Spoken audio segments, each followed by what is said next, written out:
بسم اللہ الرحمن الرحیم، السلام علیکم۔ آفیشیل سٹیٹمنٹ کے پلیٹ فارم سے ایک دفعہ پھر آپ سبھی ناظرین کو خوش آمدید۔ ناظرین گرامی، جیسا کہ آپ جانتے ہیں کہ اسرائیل اپنے پورے زور و شور کے ساتھ، اپنے پوری طاقت کے ساتھ، اپنی پوری قوت کے ساتھ جو ہے وہ اس وقت نہتے فلسطینیوں کے اوپر جو ہے وہ ظلم و بربریت کے پہاڑ جو ہے وہ گرا رہا ہے۔ فلسطین کی خاص کر جو غزہ کی پٹی ہے، وہاں پر پچھلے 24 گھنٹوں سے اسرائیل کی طرف سے جو مظالم ڈھائے جا رہے ہیں، اس کی مثال جو ہے وہ تاریخ میں نہیں ملتی۔ اس کے ساتھ ساتھ اسرائیل جو ہے وہ فلسطین کے انفراسٹرکچر کو بھی جو ہے وہ تباہ کر رہا ہے۔ ان کی جو ایمبولینسیں ہیں، ان کی جو گاڑیاں ہیں، ان کو بھی نقصان پہنچا رہا ہے۔ اسپتال جانے والے راستے جو ہیں وہ ختم ہو رہے ہیں۔ اسرائیل کے اس ظلم اور جبر کی وجہ سے خاص کر فلسطین کی عورتیں جو ہیں ان کو شہید کیا جا رہا ہے۔ اس کے ساتھ ساتھ جو میڈیا ہاؤسز ہیں ان کو نقصان پہنچایا جا رہا ہے۔ وہاں پر جو عمارتیں ہیں، جو آسمان کو چھونے والی عمارتیں ہیں، وہ سیکنڈوں میں جو ہے وہ زمین بوس ہوتی ہوئی آپ پچھلے 2-3 دنوں سے میڈیا پر دیکھ رہے ہوں گے۔ انٹرنیشنل میڈیا کے جو دفاتر تھے ان کو نقصان پہنچایا گیا، ان کو اڑایا گیا۔ اور اس کے ساتھ ساتھ ان یہودیوں کی ایک اور لابی، ایک اور اسلام دشمنی اور ایک اور پروپیگنڈا سامنے آیا ہے، جو یوٹیوب یا فیس بک پر فلسطین کے حق میں آواز اٹھا رہا ہے، اسرائیل کے خلاف بول رہا ہے، ان کے چینلز کو، ان کے فیس بک پیجز کو وارننگ دی جا رہی ہے، اور زیادہ تر کو جو ہے وہ پرماننٹ جو ہے وہ بلاک کیا جا رہا ہے، جن کے لیے ریکور کرنا بہت مشکل ہے، کیونکہ فیس بک، یوٹیوب یا جتنے بھی سوشل میڈیا پلیٹ فارمز آپ یوز کر رہے ہیں، یہ زیادہ تر جو ہیں وہ یہودیوں کے ہی ہیں، جس کی وجہ سے آپ اسرائیل کے خلاف بولیں گے یا فلسطین کے حق میں کسی قسم کی کوئی پوسٹ کریں گے تو یا تو آپ کو وارننگ دی جائے گی، یا تو آپ کا پیج اور آپ کا جو چینل ہے وہ پرماننٹ بند کر دیا جائے گا۔ اسی ضمن میں اسلامک کنٹریز کی جو organization of Islamic country OIC کا اجلاس ہوا، جس میں ہمارے وزیر خارجہ نے بھی شرکت کی، اور 54 اسلامی ممالک کے جو وزرائے خارجہ ہیں انہوں نے آن لائن اس میٹنگ میں جو ہے وہ پارٹیسپیٹ کیا۔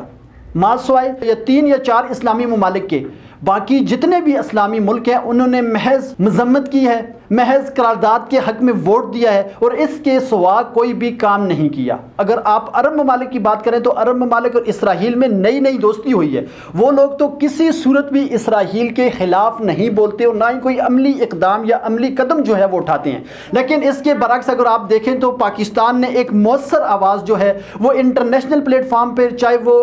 UN کا اجلاس ہو، چاہے وہ OIC کا اجلاس ہو، یا کوئی بھی اور انٹرنیشنل فورم ہو، وہاں پر پاکستان نے اس کی جو ہے وہ بھرپور آواز ضرور اٹھائی ہے۔ لیکن یہ ایک ایسا وقت ہے، یہ ایک ایسا مقام ہے جہاں پر صرف آواز اٹھانے سے ہم فلسطین کی مدد نہیں کر سکتے، ہمیں یہاں پر فلسطین کی جو ہے وہ عملی مدد کرنی ہے۔ اسرائیل جو ہے جتنی مشکلات اور جتنی پریشانیاں فلسطین والوں کے لیے کھڑا کر رہا ہے، خاص کر جو ہے وہ دن دہاڑے یا رات کی تاریکی میں ان کے اوپر جو ہے وہ سرعام جہازوں سے، ٹینکوں سے جو ہے وہ بمباری کر رہے ہیں، سیدھی گولیاں مار رہے ہیں، دہشت گردانہ جو کارروائیاں ہیں وہ کر رہے ہیں۔ اس کے خلاف انٹرنیشنل میڈیا جو ہے وہ تو خاموش ہے، کیونکہ ظاہری بات ہے کبھی بھی یہود و نصارہ آپ کے بھائی نہیں ہو سکتے، آپ کے دوست نہیں ہو سکتے۔ خدارہ مسلمانوں کو یہ بات سوچنی چاہیے، کیونکہ اگر یہی کوئی اسلامی ملک کسی ملک کے خلاف کرتا، اگر یہی طاقت اگر کوئی اسلامی ملک کسی غیر مسلم ملک کے خلاف استعمال کرتا تو اس وقت انسانی حقوق کی تنظیمیں، اس وقت UN اور بھی جتنی غیر مسلم تنظیمیں ہیں وہ حرکت میں آتی، اور پوری انٹرنیشنل میڈیا اس چیز کو اپنے آسمان پر اٹھایا ہوتا کہ مسلمان جو ہیں وہ ظلم کر رہے ہیں۔ لیکن یہ جو مسلمانوں کے اوپر ظلم ہو رہا ہے یہ ان کو نظر نہیں آتا۔ کیسے نظر آئے؟ صاف ظاہری سی بات ہے کہ ہمارے پیارے آقا علیہ الصلوۃ والسلام کی حدیث کا مفہوم ہے کہ یہود و نصارہ جو ہیں وہ کبھی بھی آپ کے دوست نہیں ہو سکتے۔ اس کا ثبوت جو یونائٹڈ نیشن سلامتی کونسل کا جو اجلاس ہوا ہے اس میں آپ نے واضح دیکھ لیا ہوگا کہ کن ممالک نے جو ہے وہ اسرائیل کو سپورٹ کیا اور کن ممالک نے فلسطین کی دبے اور دھیمے الفاظ میں جو ہے وہ آواز اٹھائی۔ لیکن اس سے پہلے OIC اجلاس پہ تھوڑی سی بات کر لیتے ہیں کہ OIC اجلاس میں ترکی نے جو سب سے بڑا فیصلہ کیا ہے، ترکی نے جو سب سے بڑی تجویز اسلامی ممالک کو پیش کیا ہے۔ ظاہری بات ہے 3 یا 4 ممالک اس میں کام کر سکتے ہیں، باقی جتنے بھی ممالک ہیں وہ اس کمپین کا حصہ نہیں بنیں گے، وہ اس عمل میں ترکی کا ساتھ کبھی بھی نہیں دیں گے۔ ترک وزیر خارجہ نے یہ تجویز پیش کیا ہے کہ ہم ایک اسلام پروٹیکشن فورس بناتے ہیں۔ اسلام پروٹیکشن فورس جو ہے وہ پیراملٹری ہو یا ملٹری جو ہماری سروسز ہیں ان سے جو ہے وہ آدمی لیے جائیں گے، اور پوری دنیا میں اسلامک پروٹیکشن فورس بنائی جائے گی، جو بیت المقدس کا، جو مسجد اقصیٰ کا اگر ہمیں ضرورت پڑے اپنے جو عرب مقدس مقامات ہیں ان کی حفاظت کے لیے تو اس کو ہم استعمال کر سکتے ہیں۔ اس اسلام پروٹیکشن فورس میں جو پوری دنیا کے اسلامی ممالک ہیں وہاں کی آرمی سے جو ہے وہ بندے لیے جائیں گے کہ اسلامی ممالک کے جہاں کہیں بھی ضرورت پیش آئے گی اس مقام پر جو ہے ہم اس فورس کو تعینات کریں گے۔ اس وقت جو سب سے زیادہ ضرورت ہے وہ فلسطین میں اس چیز کی ضرورت ہے، تو اس پر باقی تو کسی ممالک نے ہاں یا نہ نہیں کی، لیکن پاکستان، افغانستان، ملیشیا جو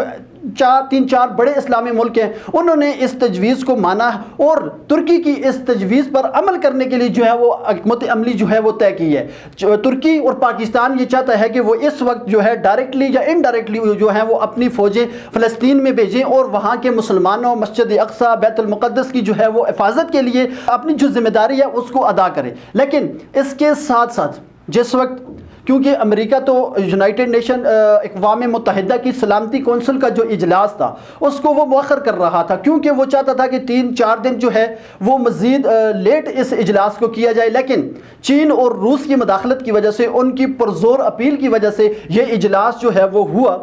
لیکن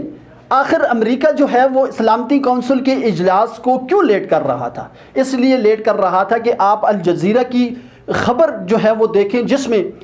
اسرائیل کو 5 مئی کو امریکہ نے $735 ملین کا جو ہے وہ اسلحہ فراہم کیا۔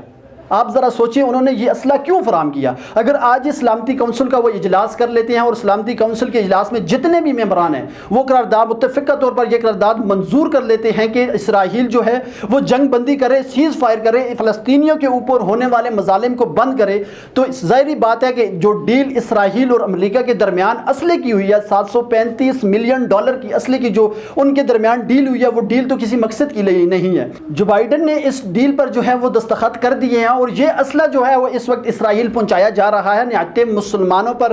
معصوم فلسطینیوں پر جو ہے وہ یہ اسلحہ استعمال ہوگا، اور یہ اسلحہ انتہائی خطرناک ترین اسلحہ ہے۔ اور دوسری طرف حماس جو ہے اس کے پاس